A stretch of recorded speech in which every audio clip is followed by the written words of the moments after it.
Nintendo is releasing these Champion Amiibo for the Champion's Ballad in Breath of the Wild. We don't really know what they're going to do, what their purpose is. We're already paying the $20 for the DLC pack, but we don't know what these Amiibo are going to do. If it was something story-based, I would imagine a lot of people would have problems with that, because then you'd be paying $20 to basically download the DLC, but then you would need to pay $15 to $20 for each of these Amiibo in order to actually access it. Right. Because of scalpers. Exactly. Yeah. So, realistically, if you didn't get lucky, you could potentially be paying $40 to $50. The same way a lot of people had to buy Wolf Link before they sold it on its own. But we see a bunch of Amiibo, like of the Bokoblin, of Link, and everything, Ganondorf. The Guardian. No, Ganondorf's not in Breath of the Wild. No, there's the Ganondorf Amiibo from from Smash Bros. And all of these Amiibo, they just unlock chests and food and stuff like that, where you can get weapons, clothes, masks, all of this stuff, but nothing too important, aside from the different Link outfits. But the Wolf Link Amiibo unlocks Wolf Link from Twilight Princess to come and be your companion character. But it's not canon from what Nintendo says. It's just a bonus. Wolf Link isn't canonically in the story of Breath of the Wild. It's just like a little bonus. So in the same way, I think, as you mentioned on the previous segment, that these Amiibo may not necessarily unlock story, but it will give you those champions as a companion character, or even better, if they allowed you to play as them. Then I could see it definitely being worth the price of $15 to $20, because like in Majora's Mask, you have the different masks you can put on to play as Deku, Link, Zora Link, Goron Link, yeah. If they had something to where it's like, okay, instead of tapping the Wolf Link Amiibo, you can now tap in whoever of the champions you want, and they show up as your companion, or you're somehow able to actually play as them, that would be really cool. Because I imagine they would play similar to the way that you already can, and the same way that you can use one of the special abilities to like jump high up in the air and use the wind to glide wherever you need to. Yeah, I think that's a linchpin to all of this, because when you say play as them, we already have a lot of their abilities, like Mipha's Grace, Daruk's Protection, Urbosa's Fury. I don't even know how I'm remembering all of this. Yeah. But yeah, it is a bit complicated than most people would think, because we already have their abilities. What would be the use of them as... You have their one abilities, but for instance, in the Goron, instead of just blocking back automatic attacks, what if you could do, as in... No, what if you could do something similar to Majora's Mask, to when you turn into the Goron, now instead of needing to ride on Epona to get everywhere, you can just roll around everywhere. That would be awesome. You'd be able to move like 3 or 4 times as fast. And in the same way, Link can swim pretty good if you have your stamina filled up. But if you're playing as the Zora, you have unlimited stamina while you're in the water. So you can swim freely. Be the controls like the original Majora's Mask, not the 3DS, those suck. But yeah, no, they really do, it's horrible. But like the original Majora's Mask, the N64 version, where you could just freely swim around effortlessly like a fish. That was really cool. Yeah, and like that. And then instead of having like a sword or whatever while you're playing as the Zora, perhaps you could even have the same fin boomerangs from Majora's Mask. Because all of the character models are already there, so most of the work is already done. They just have to let you play as the characters and then add in the different attacks and stuff, which they already have a foundation for from Majora's Mask. And in the same way, Deku Link in Majora's Mask, you can go into the flowers, shoot up in the sky, and then you can glide for a few seconds. And you can drop Deku Nuts. That's basically the same thing that you do as the Rito, the bird. What's his name? Yeah, you can drop bombs. I know this. Rivali. Yeah, Revali. Revali's Gale, yes. So, the Deku Link you need a flower to shoot up in the air and then glide. With Revali, or as Link using Revali's Gale, you can do that same thing anywhere, but you only have the 3 times to do it. Perhaps if you're playing as Revali, in the same way you could potentially have unlimited stamina in the water to swim freely as Zora Link. If you're playing as Revali, you would have unlimited... freely fly around? Yeah, or you would have unlimited of those Revali Gales to where you could just keep jumping in the air and gliding as much as you want. Or it could be like when you're getting near a dragon and there's like constant wind blowing in the air, so you never need to land. It just lets you glide wherever you want. And people would say, yes, this would ruin the game because you'd be able to fly wherever you needed to, but you can already warp anywhere you need to. So it's like warping.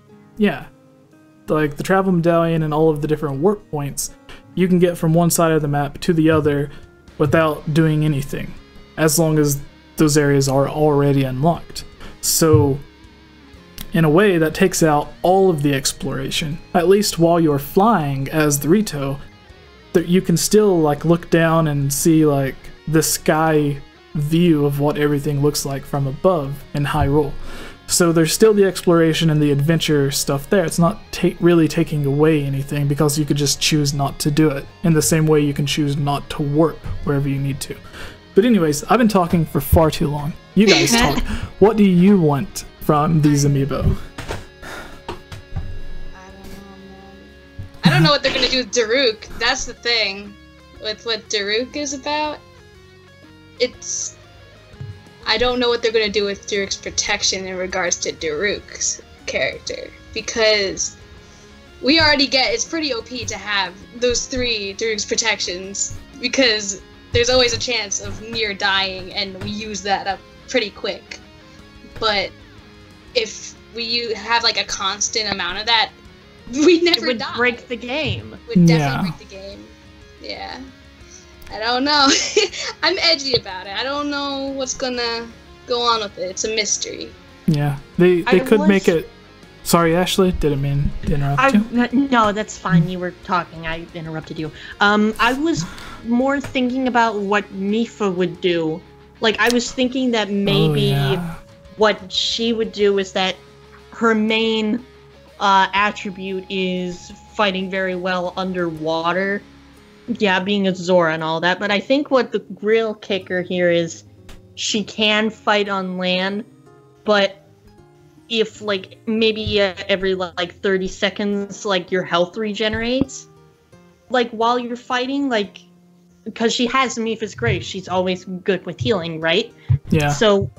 The enemies do that already now. You will, like, regenerate health, but it's just maybe, like, 10 to 20 seconds, and every 10 to 20 seconds it's like a heart. And maybe there might be a new food added where you can increase that to maybe like 2 or 3 hearts every 10 to 20 seconds. That would be really cool. Yeah, I like that idea. Yeah, it is a bit OP, but it's not too OP, like you were saying with Daruk's protection. Like, 10 to 20 seconds is still relatively a long time. Yeah. And in game terms. They can make it so that if your health is constantly healing, in the same way that if you play in Master Mode, most of the enemies, their health constantly recharges as well. So it puts you on the same level as they do. And they already have that game mechanic worked in for the enemies, so all they would have to do is change some numbers around, and suddenly it works for the character you're playing as. And like I said, maybe add some food that maybe could increase that attribute to, like I said, 2 or 3 or maybe 4 hearts every 10 to 20 seconds, which I think maybe 4 hearts would be a little bit much, but I feel like 2 or 3 might be the right range. Yeah, and with Daruk, instead of having unlimited Daruk's protection, you would still have 3, but then maybe your defense would just be really high. So even if you did get hit, it would be the same as you wearing a lot of really high armor while you're in a fight. But then you're a Goron, so you can either throw stuff or use your fists. You can't really use like a bow and arrow or anything. Maybe you can use like something like the Megaton Hammer. Oh attack. yeah. But then like You you're guys really remember powerful back- but ranged. What was that, Ashley? I was just thinking about maybe like the Daruk's protection and everything and blocking. Like the Gorons normally like curl up and hide to like defend themselves, or like defend themselves. And what I was thinking about the defense comment. What if Daruk was actually very defensive? His defense is very high, but when he like curls up, it's basically his defense goes like through the roof. And maybe like I was thinking about maybe you can like redirect like attacks which like shield bash, but I feel like that would be probably too much. Yeah. Well, in Majora's Mask, when you would shield as a Goron, you would just curl up into a rock. So that really does make sense. Yeah. It's just there's a lot of variables to consider about if they are going to do where you play as the champions in this DLC, and if they will do all of that we're talking about. We could just be grasping at straws here, but Yeah. They very could thin straws. They could do something to where they could let you play as the different champions. They could use them as companion characters, similar to Wolf Link. Or it could just be, hey, you tap this amiibo and then you get a Goron-themed weapon. So, like, you don't really know what they're going to do, but you hope, since they're coming out so late alongside the DLC, that they will have something awesome attached to them. Every time you complete a new dungeon or a Divine Beast in Breath of the Wild, you get the Champion's ability. So if there was a special ability that you get for completing this 5th dungeon, what would you want it to be?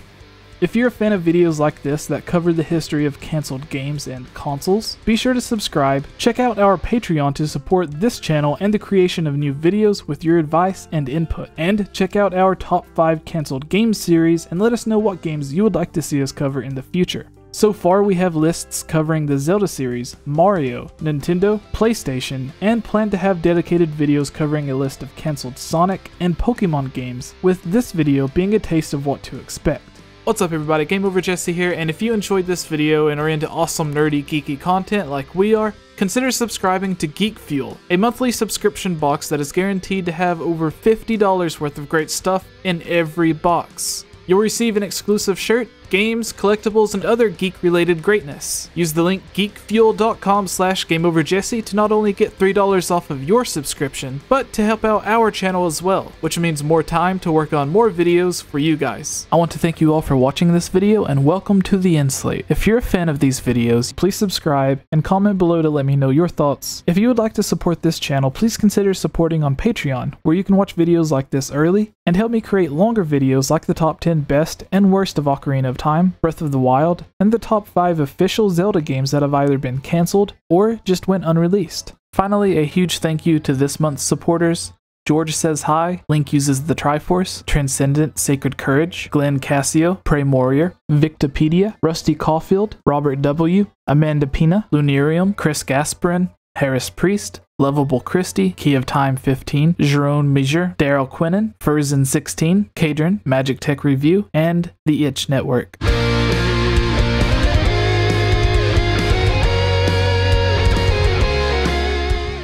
What's up,